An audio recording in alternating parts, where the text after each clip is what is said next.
Bismillahirrahmanirrahim. Assalamualaikum warahmatullahi wabarakatuh.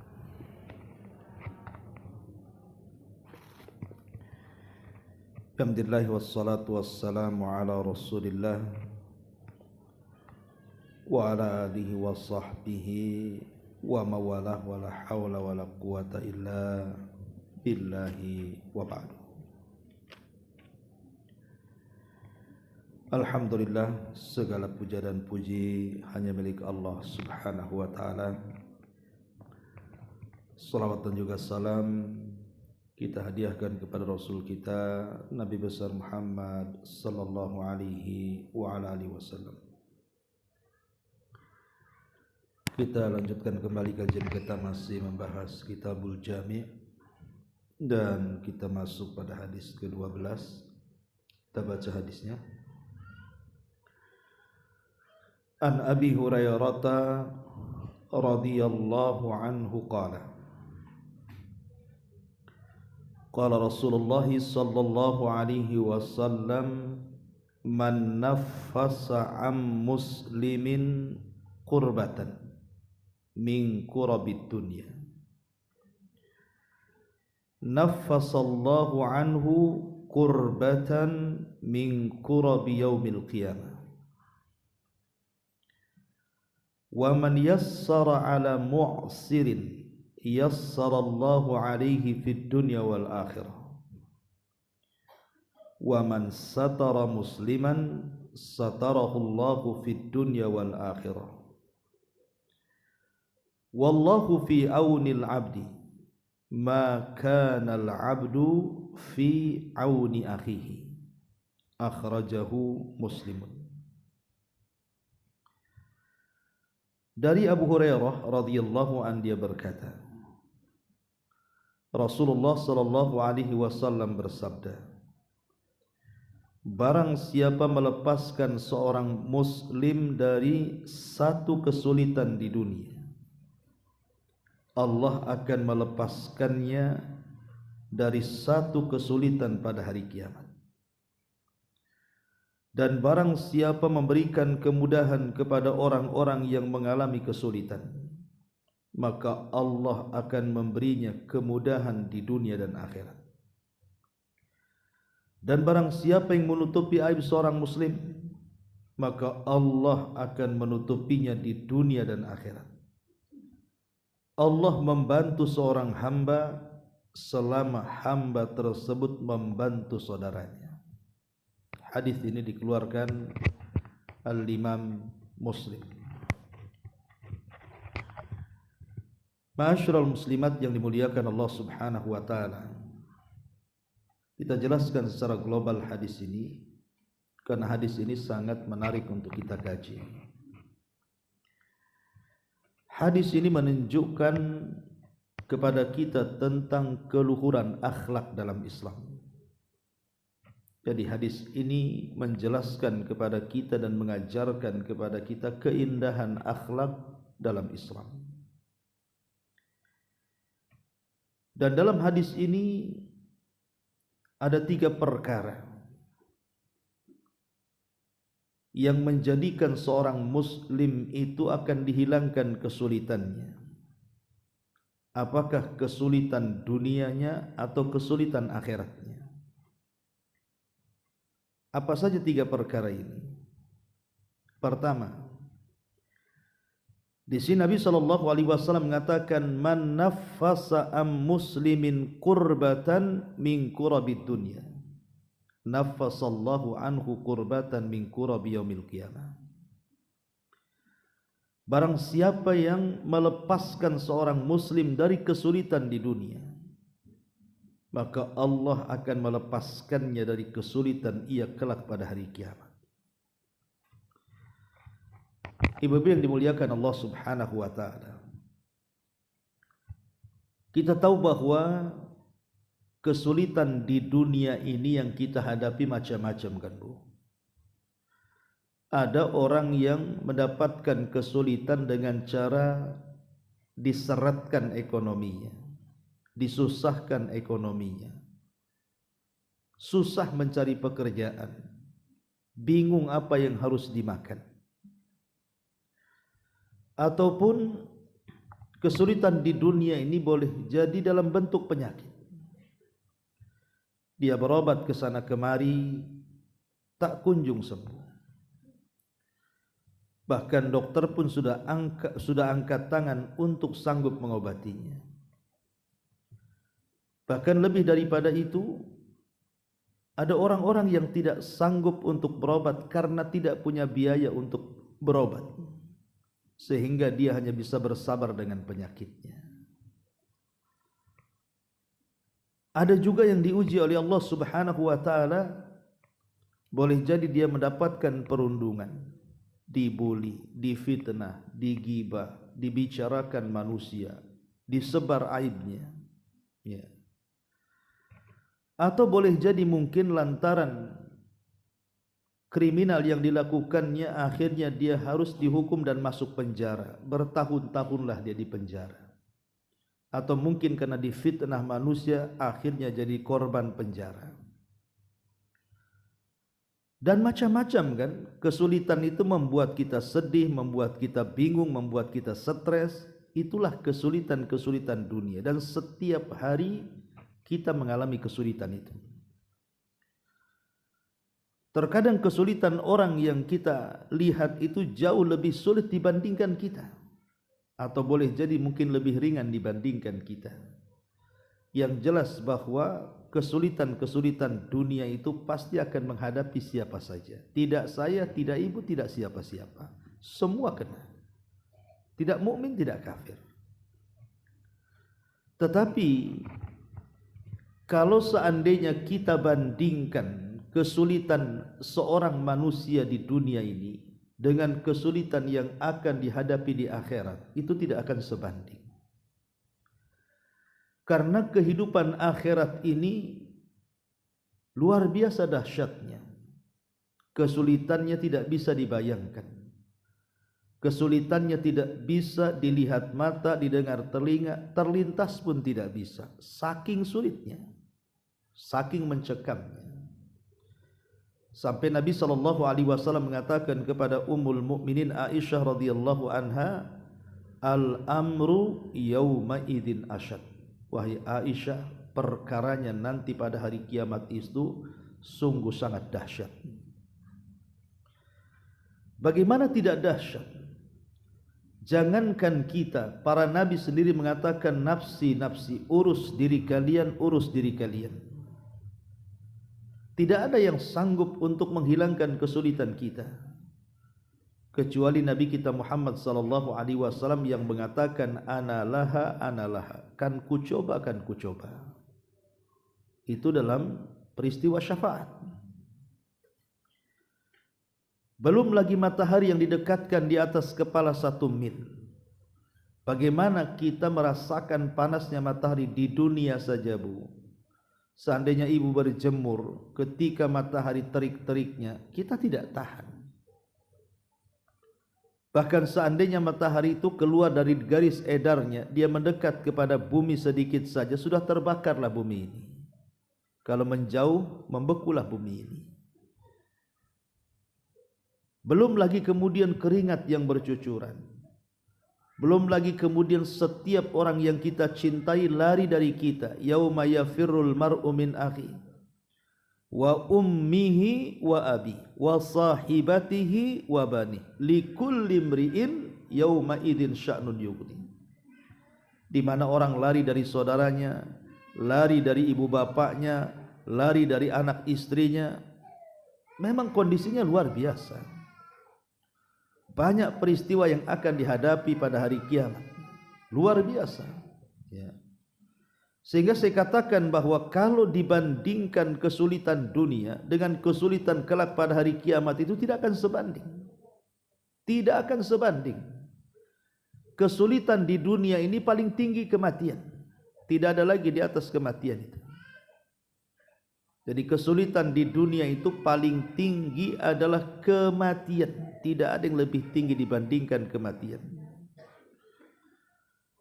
Lah tetapi hadis ini mengajarkan kepada kita, Bu, kalau kita ingin terlepas, dari kesulitan-kesulitan yang akan dihadapi kelak pada hari kiamat dengan berbagai macam peristiwa yang ada di dalamnya. Maka Nabi SAW sudah mengarahkan 14 abad yang silam dengan cara apa? Hilangkan kesulitan yang ada pada orang lain. Kalau kita bisa menghilangkan kesulitan pada orang lain, maka kelak pada hari kiamat kesulitan kita akan dihilangkan Allah Subhanahu wa taala. Lihat bagaimana amal yang mudah tetapi balasan yang besar. Menghilangkan kesulitan kepada saudara kita itu, Bu, ada dua jenis. Ada dua macam, ada dua perkara. Bisa dalam bentuk kita membantu membahagiakan dia dengan kata-kata kita. Ada saudara kita kena musibah, entah ditimpa kefakiran, entah ditinggal orang yang dicintainya, entah kesulitan ekonomi, entah sakit, entah apa saja. Kita datang kepada dia karena kita tidak bisa membantu secara materi. Maka bantulah melapangkan dadanya, masukkan kebahagiaan ke dalam hatinya dengan kata-kata lembut ibu, dengan kata-kata indah ibu, dengan kata-kata baik ibu. Akhirnya dapatlah yang tadinya menyesakkan itu, agak lapanglah dada dia tuh dengan kata-katanya. Karena ucapan yang baik itu juga bagian daripada sedekah. Al kalimatut thayyibu sadaqatun, kata Rasul. Bukankah ucapan-ucapan yang baik juga sedekah? Jadi membantu orang lain tidak mesti dalam bentuk materi. Bisa dengan ucapan-ucapan yang baik. Kita hibur dia, masukkan kebahagiaan dalam hatinya. Bukankah Rasul yang mengatakan sebaik-baik amal itu adalah sururun tudkhiluhu ala qalbil muslim, kebahagiaan yang kau masukkan ke hati seorang muslim. Jadi sekali lagi bahwa kalau tidak bisa dengan cara materi, maka dengan memasukkan kebahagiaan ke dalam hatinya dengan ucapan-ucapan kita, dengan hiburan-hiburan kita, dengan candaan-candaan kita, supaya minimalnya sesak dadanya itu kuranglah. Masalahnya tidak.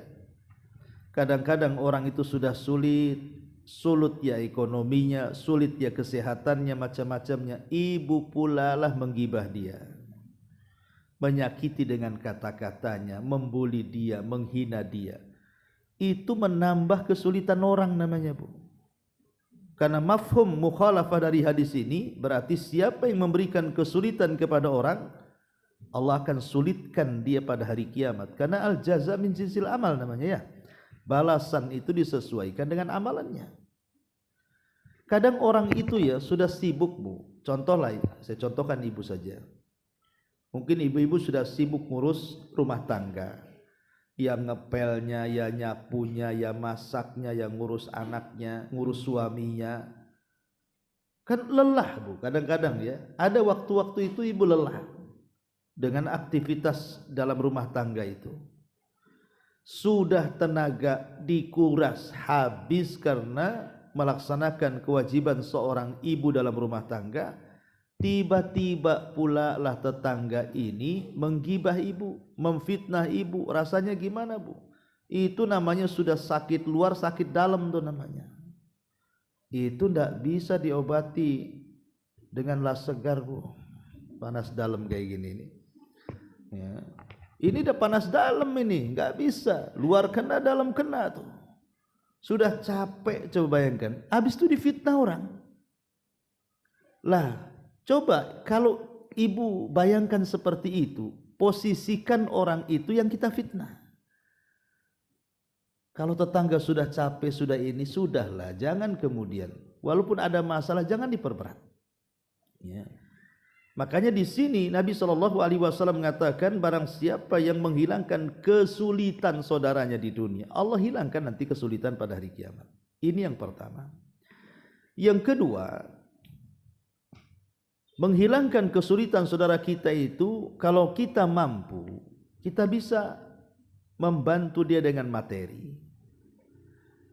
Boleh jadi mungkin dia mau mengobati penyakitnya, tak punya biaya, ya kita tolong. Ya. Boleh jadi mungkin dia memang kesulitan ekonomi, ibulah ada kenalan-kenalan relasi-relasi di luar. Kemudian ibu ngomong, ada nggak kerjaan? Ada. Untuk siapa? Itulah tetangga saya, kasihan. Akhirnya ibu ngomong sama tetangganya, kerjalah, saya sudah dapat tuh relasi, kerja di sana bagus ya, daripada kau nganggur ya. Jadi membantu orang itu kan macam-macam, Bu. Membantu orang itu macam-macam, bisa dengan lisan, bisa dengan perbuatan. Mungkin ibu tidak punya materi, mungkin dengan tenaga, dengan waktu. Karena bagaimana Nabi SAW membalas dengan balasan yang luar biasa di sini. Barang siapa yang menyulitkan, memberikan kelapangan kepada kesulitan seorang muslim di dunia, maka Allah Subhanahu wa taala akan hilangkan kesulitan dia pada hari kiamat. Ini poin yang pertama. Poin yang kedua, Nabi SAW mengatakan, man yassara ala mu'sirin yassarallahu alaihi fid dunya wal akhirah. Barang siapa, kata Rasul, yang memudahkan atau memberikan kemudahan kepada mu'sir, kepada orang yang sedang mengalami kesulitan, yassarallahu alaihi fid dunya wal akhirah, maka Allah akan mudahkan perkara dia di dunia dan akhirat. Kalimat mu'sir ini, Bu, biasanya digunakan kepada orang yang terlilit hutang. Jadi kalau seandainya ibu pinjami uang saudara kita, atau al-qard dalam bahasa fikih, pamannya ibu ngasih pinjaman sama saudara ibu, anggaplah 10 juta. Mungkin karena dia ada hajat dan kebutuhan, dan ibu pun memang ada kelebihan. Ditandatanganilah, oh nanti di kwitansi itu, insya Allah mungkin dalam 2-3 bulan lunas katanya. Rupanya 1 bulan tak bayar, 2 bulan tak bayar, 3 bulan pun tak bayar. Dan kita tahu bahwa dia memang sulit untuk membayar. Sulit untuk membayar ya, mungkin ibu juga lihat ekonominya kayaknya dia belum bisa nyicil. Jadi kata para ulama, bentuk menghilangkan kesulitan orang yang seperti ini ada 3 macam. Pertama, ibu tambah tangguhannya. Ya sudah, kalau bulan ini tak bisa bayar, saya tambah lagi 3 bulan lagi. Tapi tolong bayar ya. Ini yang pertama. Yang kedua, atau ibu kurangi hutangnya. Ya sudah, gini saja. Hutangmu sama saya kan 10 juta. Kamu bayar separuhnya saja. Yang 5 juta saya ikhlaskan untukmu. Ataupun yang lebih utama lagi, kalau memang ibu bisa ikhlas, sekalian sedekah kepada orang yang mengalami kesulitan, ibu bebaskan saja. Ya sudahlah, saya lihat kamu tak bisa bayar nampaknya. Bayar separuh pun tak bisa. Saya ikhlaskan sebagai sedekah saya kepada kamu. Kata Nabi SAW, man yassara ala mu'sirin yassarallahu alaihi fid dunya wal akhirah. Maka orang yang seperti ini, Bu, memudahkan urusan orang lain, maka Allah mudahkan tuh perkaranya di dunia dan akhirat itu. Subhanallah ya. Ini yang kedua. Yang ketiga, Nabi SAW mengatakan, man satara musliman satarahullahu fid dunya wal akhirah. Barang siapa yang menutup aib seorang muslim di dunia, maka Allah Subhanahu wa taala akan tutup aib dia kelak pada hari kiamat. Barang siapa yang menutup aibnya seorang muslim di dunia, maka Allah Subhanahu wa taala akan menutup aibnya kelak di akhirat. Bu, siapa sih yang tidak punya aib? Saya, ibu, atau siapapun. Tidak ada manusia itu yang 100% baik, Bu. Tidak ada. Begitu juga tidak ada manusia yang 100% jahat, itu tidak ada. Jadi tidak ada manusia yang 100% baik tidak ada juga manusia yang 100% jahat. Pasti di balik kebaikan ada kejahatan, di balik kejahatan itu ada kebaikan. Karena kita ini bukan manusia sempurna, pasti ada cacat dan aib. Maka jangan pernah mencacati aib orang. Jangan pernah membongkar aib orang. Karena siapa yang membongkar aib saudaranya, maka Allah akan bongkar aibnya. Jangan lagi cerita di akhirat, di dunia saja terkadang Allah sudah bongkar aib kita, gara-gara kita membongkar aib. Di zaman sekarang ini subhanallah, kayaknya enggak, orang-orang itu sudah hilang akhlaknya. Zaman sekarang ini kayaknya akhlak itu sudah mulai hilang, sudah mulai buruk. Ya boleh jadi karena tontonan jadi tuntunan. Banyak nonton sinetron gitu ya, nonton televisi, acara-acara ghibah, riya dan begitu seterusnya, akhirnya ketularan. Coba lihat tuh artis-artis itu, mereka saling bongkar-bongkaran loh, dengan bangganya mereka bicara kepada saudaranya, bosi anu itu kelakuannya begini, begono, begitu. La ilaha illallah. Kayak dia tidak punya aib saja. Kan terjadi itu. Dengan menyebarkan foto-fotonya, dengan menyebarkan rahasia-rahasianya. Mana akhlak di sini? Di akhlaknya di mana akhlaknya? Nabi mengatakan kalau dia seorang muslim, tutup aibnya. Karena tidak ada manusia yang sempurna. Maka sama juga ibu, kalau ada masalah dengan tetangganya, dengan saudaranya, dengan temannya, kalaupun dia di atas kesalahan, jangan disebar. Kalau memang punya aib, tutup aibnya. Kecuali kalau memang dia itu pelaku maksiat dan terang-terangan dengan maksiatnya, itu perkara lain. Tapi pada dasarnya kalau saudara kita ini melakukan kesalahan, tutup aibnya, jangan disebar.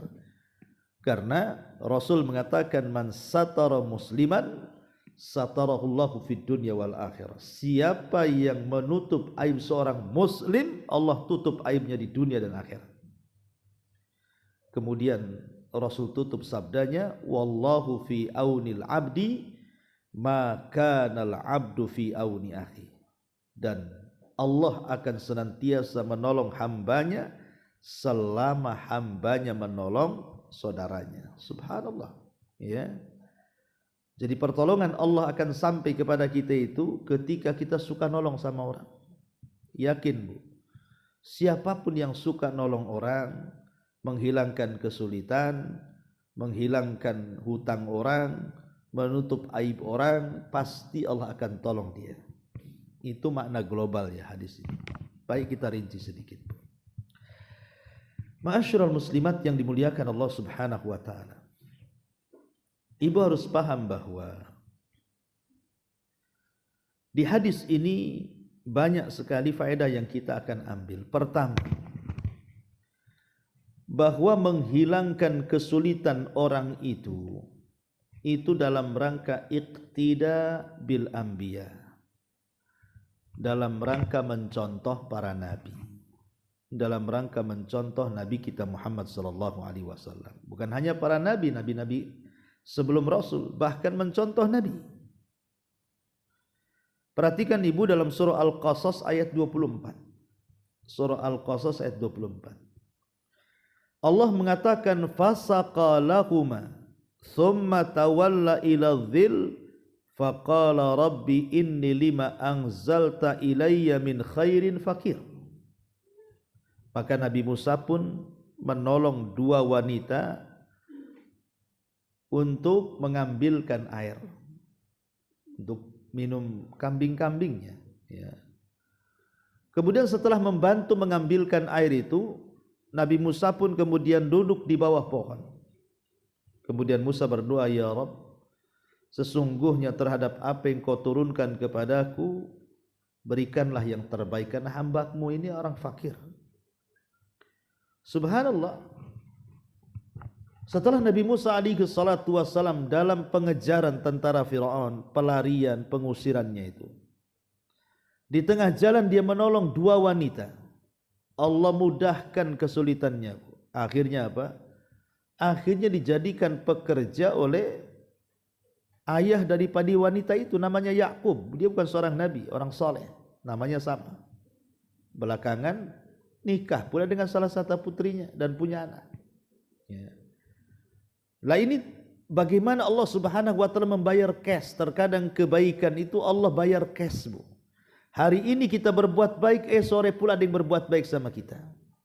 Subhanallah. Dan itu sering kita rasakan. Cuman kadang-kadang kita tak mau pikir saja bahwa ini akibat kebaikan kita. Sama juga berbuat jahat juga ada yang cash tuh sifatnya. Pagi berbuat jahat, sore pula kemudian dibayar cash kejahatannya.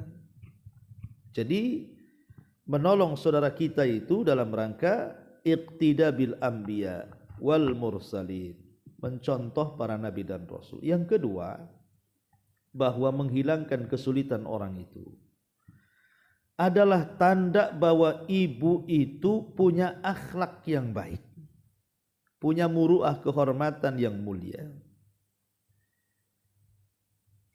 Al-Imam Al-Bukhari dia punya syekh namanya Abdullah ibn Uthman. Abdullah ibn Uthman itu gurunya Imam Bukhari. Beliau pernah mengatakan, "Ma sa'alani ahadun hajatan illa qumtu lahu bi nafsi, fa in tamma wa illa ista'antu lahu bi sultan." Apa kata dia? Siapapun yang meminta bantuan hajat kebutuhan kepadaku, pasti aku akan kerjakan dengan diriku sendiri. Jadi kalau ada saudaranya minta bantuan, kalau memang sanggup untuk membantu, saya akan bantu dengan badanku sendiri. Wa illa, kalau tidak, aku mencoba untuk menghubungi para penguasa, orang lain. Itulah yang kemudian disebutkan dalam Al-Quran ketika kita membahas surah Al-Ma'un. Ara'aita alladhi yukadzibu biddin fadzalika alladhi yad'ul yatim wa la yakhuddu ala ta'amil miskin wa la yakhuddu ala ta'amil miskin. Maksudnya begini, Bu. Okelah kita ini orang miskin, tetangga juga miskin, tetapi tidak semua orang miskin itu kan peminta-minta. Banyak juga ke orang miskin itu dia punya izah kehormatan, dia tidak mau minta-minta. Justru sudah miskin dia nolong orang miskin. Karena dia orang miskin, tidak mungkin juga lah menolong orang miskin yang lainnya, tapi dia ingin membantu saudaranya yang miskin. Padahal dia miskin. Dengan cara apa? Dia datang kepada orang-orang kaya, "Pak, Bu, tolonglah itu bantu saudara saya. Kasihan dia, susah makan." Padahal dia miskin. Ya. Lah ini luar biasa gitu ya. Kalau memang dia tidak sanggup untuk membantu, maka cari orang membantu orang lain. Nah, itu amalan yang sangat mulia sekali. Makanya termasuk simatu ashabil muru'ah, orang itu punya akhlak. Ya. Kemudian yang ketiga, tathbitul qadami fil akhirah. Subhanallah, kalau ibu bisa membantu orang lain, tidak mesti saya katakan materi, bisa mungkin waktu, bisa mungkin tenaga, bisa mungkin ucapan, macam-macam lah bantu orang tuh. Dia akan ditetapkan kedua kakinya pada hari kiamat. Ada sebuah hadis yang bagus sekali. Nabi SAW mengatakan, "Man masya ma'a akhihi fi hajatin hatta tahayya'a lahu athbatallahu qadamahu yawma tazullul aqdam." Barang siapa yang berjalan bersama saudaranya untuk melaksanakan satu hajatnya, mungkin dia punya keperluan, butuh kita yang menemani, kita temani dia. Ayo kita mau kemana, saya temani kamu sampai selesai hajatnya. Maka Allah akan tetapkan kakinya kelak pada hari di mana semua kaki-kaki tergelincir pada hari kiamat. Subhanallah, luar biasa ya. Kemudian yang keempat, yuyassirullahu ma bil mu'min min usrin. Bahkan lebih daripada itu, Allah akan mudahkan urusannya. Jangan lagi cerita di akhirat, di dunia sudah Allah mudahkan tuh. Banyak kan kita kalau membantu orang, tahu-tahu ada pula lah yang rizki itu sampai kepada kita, entah siapa dan dari mana. Allah terkadang berikan rizki itu kan dari arah yang tidak disangka-sangka, dan itu sudah terbukti. Betapa banyak orang-orang yang membantu orang akhirnya penyakitnya hilang. Betapa banyak orang yang membantu orang, akhirnya suaminya dimudahkan pekerjaannya. Betapa banyak orang-orang yang membantu orang, akhirnya kehidupannya dibahagiakan, anaknya tidak nakal gitu ya. Tidak ada masalah dalam keluarganya, hidup happy-happy, bahagia, sakinah, mawaddah, warahmah, dan begitu seterusnya. Allah hilangkan kesulitannya. Ya. Kemudian yang kelima, bahkan bukan hanya di dunia, tapi Allah akan hilangkan kesulitannya di hari yang tidak ada kesulitan melebihi kesulitan yang Allah berikan kelak pada hari kiamat. Dan yang terakhir tentunya juga orang yang berbuat baik itu, Bu, suka menolong orang, itu bisa menjaga dia dari kematian su'ul khatimah. Jadi orang yang baik suka bantu itu dijaga dari su'ul khatimah atau kematiannya. Kata Nabi SAW, "Sona'iul ma'ruf taki masari as-su." Jadi perbuatan-perbuatan baik, menolong orang, membantu orang, menghibur orang, memasukkan kebahagiaan kepada orang, menutup aib orang, dan begitu seterusnya, ini bisa terhindar dari keburukan-keburukan saat kematiannya, Bu. Subhanallah, ilaha illallah. Luar biasa, ya. Oleh karena itulah maka saya katakan hadis ini hadis yang sangat mulia sekali, menjelaskan kepada kita bahwa betapa indahnya balasan orang-orang yang suka membantu. Ma'asyiral muslimat yang dimuliakan Allah Subhanahu wa taala. Apakah kemudian seseorang dihilangkan kesulitan-kesulitan pada hari kiamat itu hanya sebatas membantu orang saja? Ternyata tidak. Saya akan sebutkan beberapa perkara, Bu. Tadi di mukadimah saya sudah jelaskan bahwa kesulitan di akhirat itu tidak bisa dibayangkan, Bu. Jangan pernah membayangkan kesulitan di akhirat, tidak akan kebayang sulitnya. Tetapi ada perkara-perkara yang bisa menghilangkan kesulitan itu. Salah satunya di hadis yang kita baca. Kemudian yang kedua, dengan cara taqwallah fis sirri wal alan. Berusaha untuk bertakwa. Berusaha untuk menjalankan perintah, menjauhi larangan.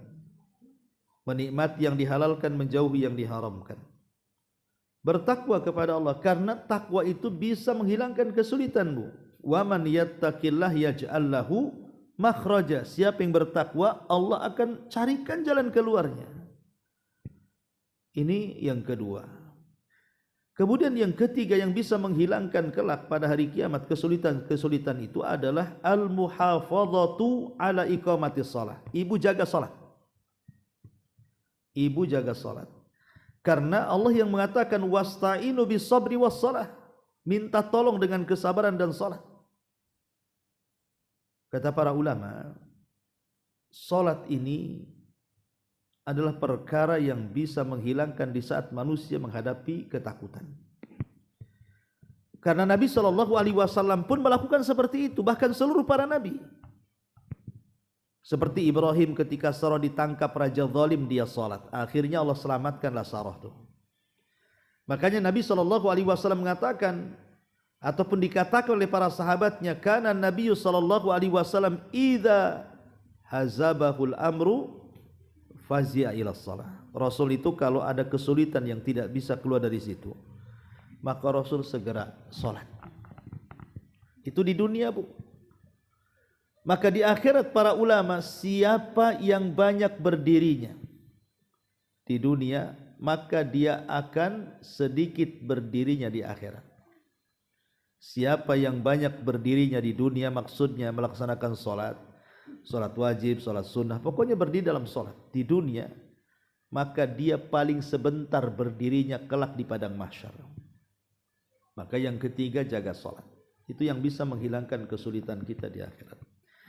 Kemudian yang keempat, at-taubatu wal istighfar. Perbanyak tobat dan istighfar. Karena di dunia saja tobat dan istighfar itu bisa menghilangkan kesulitan kita, Bu. Dan saya pribadi ya, saya pernah mengalami gitu ya, ada masalah besar dalam kehidupan saya itu. Rasanya pengen pindah dari Batam, Bu. Dulu pernah saya mengalami luar biasa lah, macam-macam masalah gitu, sampai nggak kerasan di Batam, pengen keluar dari Batam. Tapi subhanallah, saya coba amalkan satu hadis Nabi SAW itu, man lazimal istighfar, ja'alallahu min kulli dzikin makhraja. Siapa yang melazimkan istighfar, Allah pasti akan carikan di tengah-tengah kesulitannya kemudahan. Jadi saya baca saja, tiap hari saya baca. Habis sholat, pokoknya di mobil, di jalan, subhanallah. Tidak lama kemudian, ada saja jalan keluar itu. Allah mudahkan. Bahkan Allah ganti dengan perkara yang jauh lebih baik lagi daripada musibah yang dihadapi. Ini mujarrabu, karena saya juga pernah mengalaminya. Jadi saya cerita ini karena pengalaman. Ya. Jadi kalau ingin dimudahkan urusannya, atau ibu sedang tertimpa masalah, banyak istighfar saja. Astagfirullahaladzim, astagfirullahaladzim, terus seperti itu. Ya. Sampai Allah Subhanahu wa taala betul-betul hilangkan kesulitannya. Karena memang Allah sendiri yang mengatakan dalam Al-Quran ketika menceritakan tentang kisahnya Nuh. Apa kata Nuh kepada kaumnya? Faqultu astaghfiru rabbakum innahu kana ghaffara yursilis samaa 'alaikum midrara wa yumdidkum bi amwalin wa banin wa yaj'al lakum jannatin wa yaj'al lakum anhara. Apa kata Nuh kepada kaumnya? Istaghfiru rabbakum, banyak-banyak istighfar engkau kepada Rabb kalian, karena Dia yang Maha Pengampun lagi Maha Pengasih. Kalau kalian banyak-banyak istighfar, kata Nuh, yursilis sama alaikum midrara, Allah akan hujani kalian. Wa yumdidkum bi amwal, Allah akan berikan kekayaan. Wa yumdidkum bi amwal wa banin, bukan hanya harta, keturunan diberkahi. Wa yaj'al lakum jannatin wa yaj'al lakum anhara, kebun-kebun disuburkan, sungai-sungai diairi. Begitulah buah istighfar. Dan di akhirat tentunya orang-orang yang banyak bertobat di dunia, maka akan dihilangkan kesulitannya di akhirat. Kemudian yang keempat, doa. Kalau ibu ada kesulitan di dunia, berdoalah kepada Allah Azza wa Jalla. Karena Allah yang mengatakan dalam surah Al-Baqarah 186 itu, wa idza sa'alaka ibadi anni fa inni qarib ujibu da'watad da'i idza da'an falyu'minu bi wal falyastajibu li wal yu'minu bi la'allahum yarshudun. Apabila hamba-hambaku bertanya soal aku, katakan ya Muhammad, aku dekat. Aku yang mengabulkan setiap doa orang-orang yang berdoa kepadaku. Lihat kisahnya Nabi Yunus yang tertelan dalam ikan. Itu kan kesulitan luar biasa, Bu. Di perut ikan, harusnya Yunus mati, tapi Allah takdirkan hidup kan. Apa yang dilakukan Nabi Yunus? Berdoa, bertasbih, berzikir, la ilaha illa anta subhanaka inni kuntu minadh dhalimin. Akhirnya diselamatkan. Nabi Ayyub, banyak musibah, dia berdoa kepada Allah, Rabbi inni masaniyadh dhur wa anta arhamur rahimin. Akhirnya musibahnya dihilangkan. Maka banyak-banyak berdoa, Bu. Ya, doa itu bisa menghilangkan kesulitan baik di dunia ataupun di akhirat. Ya. Kemudian juga yang nomor 6, tawakal. Banyak-banyak tawakal, Bu. Tawakal ini bisa menghilangkan kesulitan. Karena Allah yang mengatakan dalam surah At-Talaq ayat 3 itu, wa man yattaqillah wa man yatawakkal 'alallah fahuwa hasbuh. Siapapun yang bertawakal kepada Allah, maka cukuplah Allah yang akan melindungi dia, yang akan memelihara dia dan menjaganya. Termasuk di dalamnya perbanyak ketaatan di waktu ibu sedang senang. Banyak melakukan ketaatan di waktu senang, Bu. Di waktu senang itu ya perbanyak sholat, perbanyak sedekah, perbanyak zikir, membaca Quran. Mumpung ibu senang, ibu sehat. Nanti kalau sudah sakit tidak bisa lagi. Makanya kenapa Rasul sampai mengatakan itu, ta'arraf ilallah firraha ya'rifka fisyiddah. Kenali Allah di waktu engkau senang, nanti Allah kenali kita di waktu susah. Baik kesusahan dunia ataupun akhirat. Tapi kalau kita lupakan Allah, Allah pun akan lupa dengan kita. Kemudian yang nomor 8, solawat. Perbanyak solawat. Karena Rasul yang mengatakan solawat itu bisa mencukupkan bagi pengucapnya. Allah akan cukupkan segalanya. Apapun kesulitan kita dengan memperbanyak salawat, insya Allah Allah akan hilangkan kesulitannya. Termasuk yang kedelapan, tawasul dengan amal soleh, Bu. Tawasul dengan amal soleh itu, jadi makanya sering saya katakan jangan remehkan sekecil apapun kebaikan. Karena terkadang yang kecil itu pula yang ikhlas. Lah kita bisa bertawasul dengan keikhlasan amal kita. Ya Allah, saya lagi sulit nih, lagi banyak masalah, lagi dilindung oleh masalah-masalah kesehatan ini itu dan lain sebagainya. Dulu aku ingat aku pernah sedekah tuh sama anak yatim.